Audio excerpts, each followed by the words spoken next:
Hi అండి, నమస్తే. ఈరోజు నేను చూపించే రెసిపీ అయితే ఎగ్ కీమా రైస్ అండి. ఎలా చేసుకోవాలో చూసేద్దాం రండి. నేనైతే 4 ఎగ్స్ అయితే తీసుకున్నానండి. ఆ 4 ఎగ్స్కి తురిమి పెట్టుకోవాలండి. ఇలాగా తురిమి పెట్టుకొని పక్కన పెట్టుకోండి.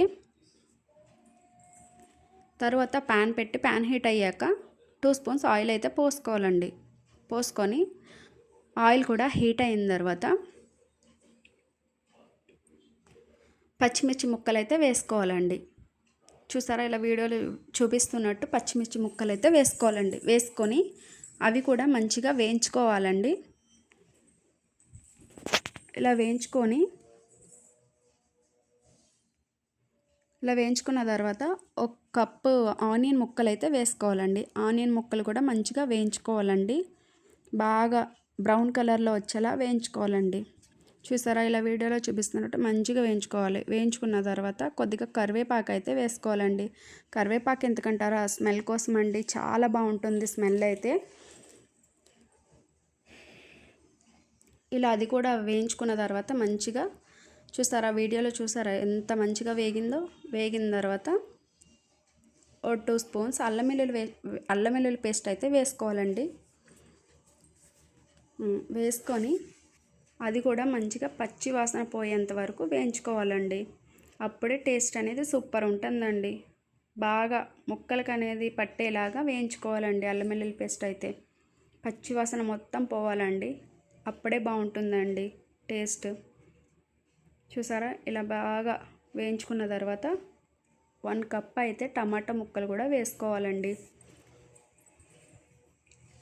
వేసుకున్న తర్వాత అవి కూడా మంచిగా కలుపుకోవాలండి. బాగా మెత్తగా మగ్గేలాగా కలుపుకోవాలండి.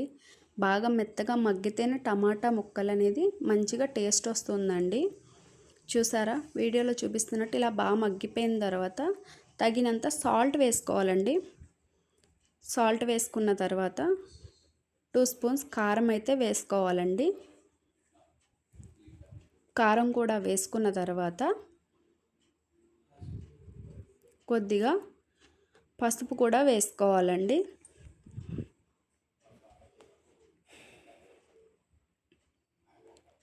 పసుపు కూడా వేసుకున్న తర్వాత అవన్నిటిని మంచిగా కలుపుకోవాలండి. కలుపుకొని మంచిగా మగ్గనివ్వాలండి. ఒక 5 మినిట్స్ అలా మగ్గనిస్తే బాగుంటుందండి. ఆ ఆయిల్ అంతా పైకి తేలేంత వరకు మగ్గనివ్వాలి. చూసారా, వీడియోలో చూపిస్తున్నట్టు ఇలా బాగా మగ్గిన తర్వాత 1 స్పూన్ గరం మసాలా కూడా వేసుకోవాలండి. టేస్ట్ అనేది సూపర్ ఉంటుందండి. గరం మసాలా వేసుకొని అది కూడా మంచిగా కలిసేలా కలుపుకోవాలండి. కలుపుకున్న తర్వాత ఒక 5 మినిట్స్ అలా మగ్గనివ్వాలండి.